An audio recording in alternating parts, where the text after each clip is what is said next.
I never thought a plate of roasted turkey would be the exact moment I stopped being a mother and started being a landlord. It was Thanksgiving evening. The dining room of the suburban house I paid the lease for was filled with the smell of butter and herbs. I had spent the last 8 hours on my feet roasting, mashing, and baking. My son David sat at the head of the table scrolling through his phone. His wife Sarah was pouring a second glass of my expensive red wine for her mother Brenda. Brenda had arrived 3 days ago. Since she walked through the door, she had not lifted a single finger. She sat on the sofa, watched television, and complained about the temperature in the house.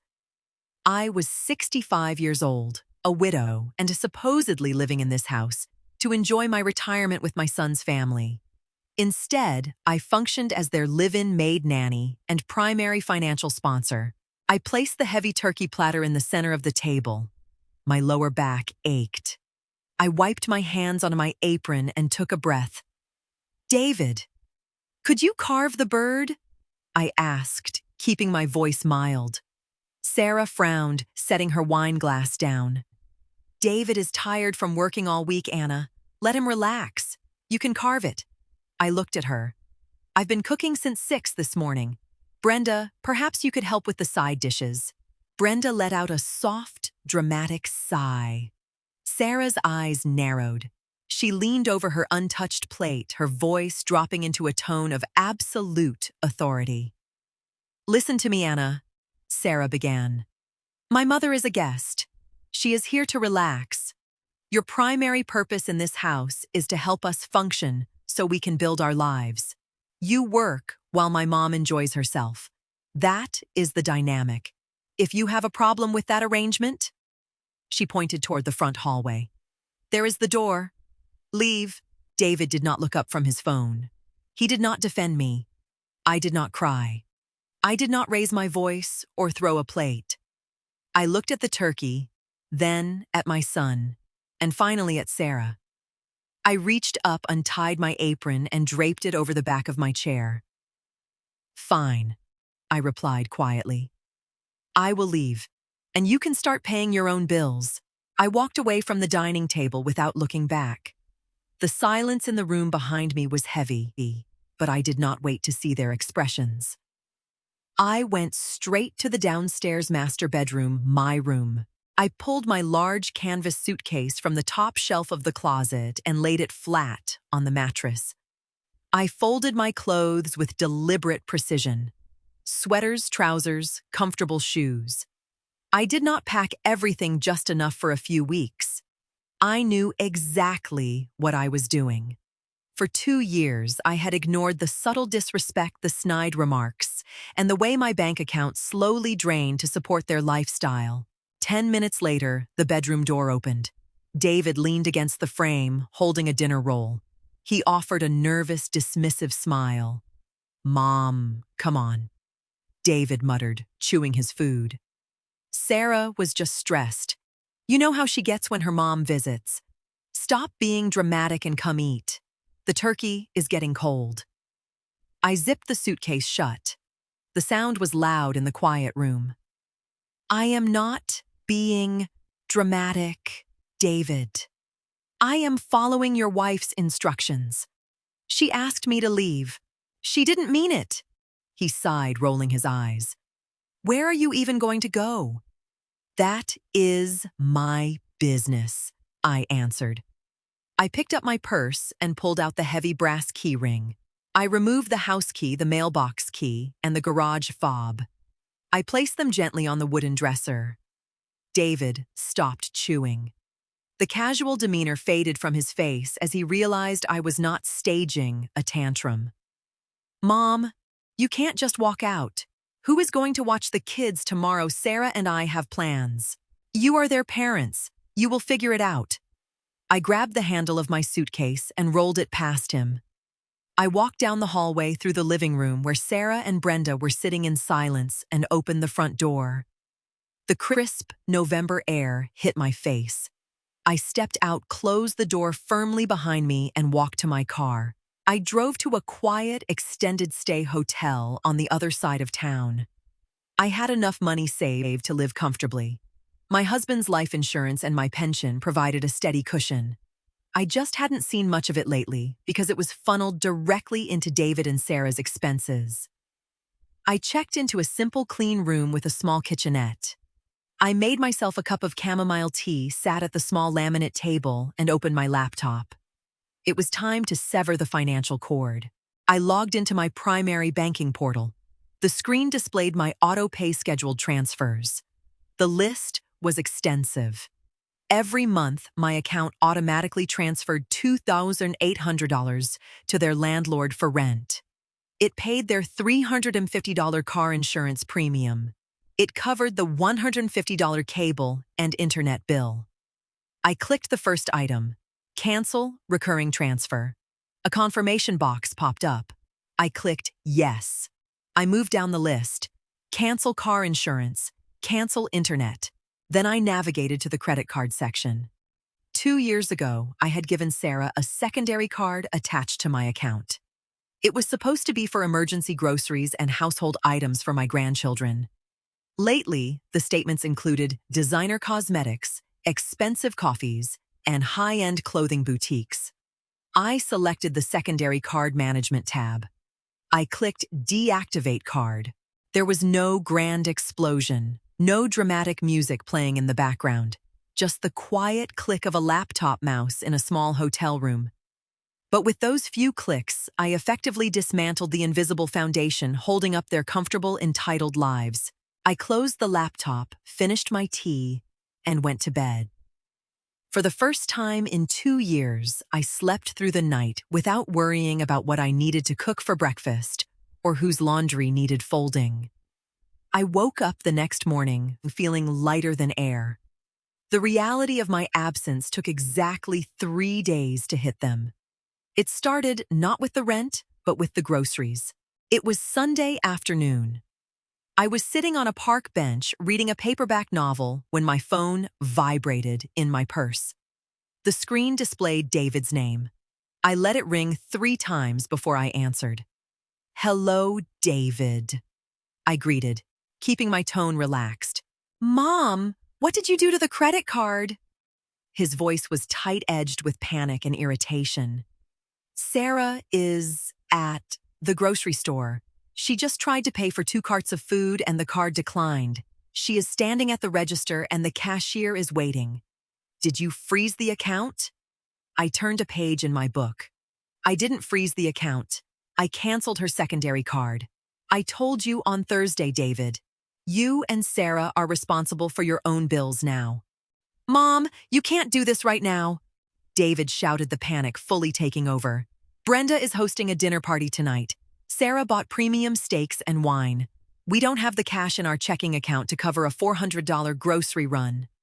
"Then Sarah will need to ask the cashier to put the items back," I replied calmly. "Or perhaps Brenda can pay for the steak since she is the one enjoying the dinner." "This isn't funny." "Unblock the card, please. She's embarrassed." "I am not making a joke," I stated. "Sarah told me that if I didn't like working while her mother rested, I should leave." I left. My wallet left with me. "You are a grown man, David. Manage your household." I hung up the phone. I didn't block his number, but I silenced it. I imagined the scene at the store. Sarah flushed with anger, having to abandon her luxury items in front of a line of strangers. It was a harsh lesson, but a necessary one. You cannot bite the hand that feeds you and expect it to keep writing checks. Tuesday morning brought the next wave of consequences. I was staying at the hotel finishing a crossword puzzle when a heavy knock rattled my door. I looked through the peephole. Sarah was standing in the hallway, holding my 2-year-old grandson on her hip with my 4-year-old granddaughter standing beside her. Sarah looked exhausted. I opened the door, keeping the security chain attached. "Good morning, Sarah." "Open the door, Anna," Sarah demanded, shifting the toddler on her hip. "I have a hair appointment in 30 minutes and David is at work. I need you to watch the kids until noon." I looked at her. She hadn't called. She hadn't asked. She had simply tracked down my location through David and expected to resume her normal routine.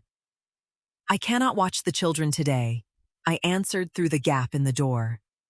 I have plans, Sarah scoffed. Plans?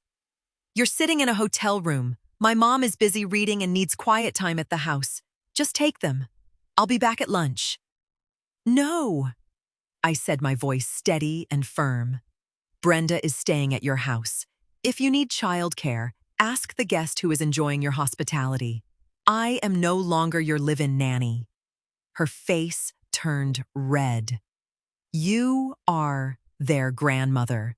You can't just abandon them because you're throwing a tantrum over Thanksgiving. I love my grandchildren very much, I replied gently. And when you are ready to arrange a proper visit treating me with respect, I will be happy to see them. But I will not be used as an on-call convenience. I closed the door and slid the deadbolt into place. I heard Sarah mutter an insult through the wood before her heavy footsteps retreated down the hallway. My heart ached a little for the kids, but I knew that if I caved now, nothing would ever change. I put on my coat, grabbed my keys, and went out for a morning walk. I had a life to live. The first of the month arrived with a cold, biting wind. I was sitting in a local diner enjoying a plate of scrambled eggs when David called. This time, I could hear the genuine fear in his voice. Mom! He started bypassing any polite greeting. I just checked the portal for the house. The rent wasn't paid. The system says your auto draft was canceled. That is correct, I said, taking a sip of my black coffee. Mom, the rent is $3,000. We don't have that kind of money sitting around. Our account barely has $800 in it. Then you need to speak with your landlord about a payment plan, I suggested. You are the guarantor on the lease, David argued. If we get evicted, it ruins your credit too. I set my coffee cup down. Actually, David, I reviewed the lease before I left. When the contract renewed 3 months ago, Sarah insisted that only your names be on the primary tenant line to build your credit. I was removed entirely. I simply left my bank account linked to the payment portal. My name is nowhere on that paperwork. Silence fell over the line. He hadn't known. Sarah had orchestrated the lease change to make herself feel like the true lady of the house, completely unaware that she was removing her own safety net. What are we supposed to do? David whispered. The arrogance was entirely gone. You both have jobs, I pointed out. You need to sit down, write a budget, and cut your unnecessary expenses. Brenda can contribute if she plans to continue staying there. I am not depositing another dollar into your lives. I ended this call. They had spent 2 years treating my money as their right. Now they were going to learn exactly how much effort it took to keep the lights on and a roof over their heads.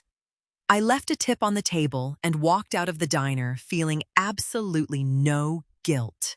A few days later, the tension at their house finally boiled over. I was returning to my hotel room with a bag of fresh groceries when I saw David's car parked near the entrance. David and Sarah were standing by my door. Sarah looked furious, her arms crossed tight over her chest. "We need to talk," Sarah snapped as I approached. I unlocked the door and stepped inside. I didn't invite them in, but they followed anyway. I set my groceries on the counter and turned to face them. "You cut the internet," Sarah accused, pointing a finger at me. "And the cable. My mother can't even watch her shows. Do you have any idea how miserable the house is right now?" "I cut the services I was paying for," I corrected her. "You are free to set up accounts in your own name." "We can't afford it," David interjected, rubbing his temples. "Mom, we paid the rent, but it completely wiped us out. We have nothing left for gas or groceries. Brenda is complaining nonstop, and Sarah is stressed." I looked at my daughter-in-law. The woman who had told me to leave was now standing in my cheap hotel room, demanding I fix her life. "Sarah," I said, keeping my voice level, You told me my job was to work so your mother could enjoy herself. How is she enjoying herself now? Sarah flushed a deep crimson. You're doing this just to punish me. You are ruining our family over a stupid comment. I am not punishing you, I replied. I am simply agreeing with you. You wanted me out of your way. I am out of your way. If the house is miserable, it is because you and David are failing to manage it. I suggest you go home and figure it out. I walked over to the door and opened it. I didn't yell. I didn't hurl insults. I just waited. David looked at the floor ashamed. He grabbed Sarah's arm and pulled her toward the hallway. They left in silence. The following week, I received a text message from a neighbor who lived next door to David and Sarah. She was a sweet older woman I used to chat with while gardening. The text was brief. Just saw Brenda loading her suitcases into a taxi. She looked very angry. I smiled and put my phone away. The free ride was officially over. Brenda was a woman who enjoyed luxury, comfort, and service. Without my money funding the premium groceries, the high-speed internet, and the temperature-controlled living room, the house had lost its appeal. More importantly, without me there to act as the maid, Brenda was suddenly expected to help Sarah with the children and the cooking. She clearly had no interest in that arrangement. That evening, David called me. He sounded exhausted, completely drained of energy. Brenda left, he stated bluntly.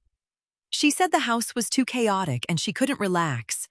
She took a flight back to her sister's place.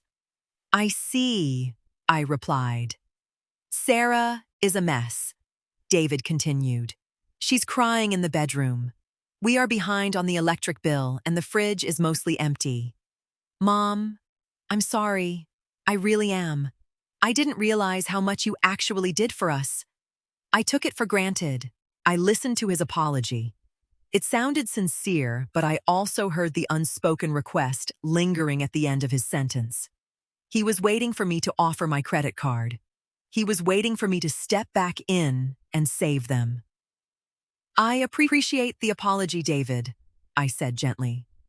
It takes a lot to admit when you are wrong. He exhaled loudly. So, do you think you could help us out with the electricity this month? Just to bridge the gap until my next paycheck. No, I answered softly. I love you, but no. You will have to call the power company and ask for an extension. I hung up. An apology that comes with a price tag isn't an apology. It's a negotiation. And my wallet was permanently closed. 2 months passed. I moved out of the hotel and signed a lease for a beautiful, sunny, one-bedroom apartment in a quiet community. I bought some new plants, organized my books, and started taking a morning yoga class. I was finding my rhythm. David and Sarah, however, were hitting a wall. The suburban house was simply too expensive for their combined incomes. Without my monthly injections of cash, they couldn't keep up. When their 6-month lease review came up, the property management company required updated proof of income to continue the contract. They didn't qualify. They were forced to downsize. On a Saturday morning, I drove by the old house. I parked across the street and watched. A small, rented moving truck sat in the driveway. David was carrying a heavy cardboard box, his shirt soaked in sweat. Sarah was dragging a floor lamp, looking frustrated and overwhelmed. David saw my car and stopped. He put the box down and walked over to my window. We found a 2-bedroom apartment, he muttered, wiping his forehead. It's small and it's not in a great neighborhood, but it's what we can afford. It's a good step, David, I told him honestly. Living within your means is important. He looked at me, his eyes tired. Are you going to come help us pack? Sarah is struggling inside. I looked at the house. I remembered the endless hours I spent cleaning those floors, cooking in that kitchen, and paying for that roof, only to be told I was nothing more than a worker ant. No, I replied calmly. I am on my way to the garden center, but I did hire a moving crew for 2 hours. They should be arriving in 10 minutes to help you with the heavy furniture. It was a final act of grace, a boundary, but not a punishment. David nodded, understanding the line I had drawn. I rolled up my window and drove away. It has been 6 months since that Thanksgiving dinner. My life is entirely my own now. I wake up when I want to. I drink my coffee on my small balcony listening to the birds instead of cartoons and complaints. I joined a book club, and I'm planning a trip to Italy with a friend next spring. David visits me every other Sunday. He brings the kids and we go to the park or bake cookies in my small kitchen. He has humbled himself significantly. He works extra shifts now and he looks tired, but he also looks like a man who is finally carrying his own weight. Sarah does not come with them. We haven't spoken since the day in the hotel room. David tells me she is working full-time now and they are managing their bills, though it is tight. She learned the hard way that a comfortable life requires actual work, not just demanding things from others. Brenda hasn't visited them since they moved to the small apartment. Sometimes my friends ask me if I regret leaving so abruptly. They ask if I miss living with my family. I just smile and take a sip of my coffee. I don't feel like a victim. I don't feel guilty. I spent decades raising my son, and I spent 2 years subsidizing his adulthood. When Sarah pointed to the door, she thought she was threatening me with exile. She didn't realize she was actually handing me the key to my freedom. I am not a maid, and I am not a bank. I am a woman who finally retired, and this time I'm the one enjoying it.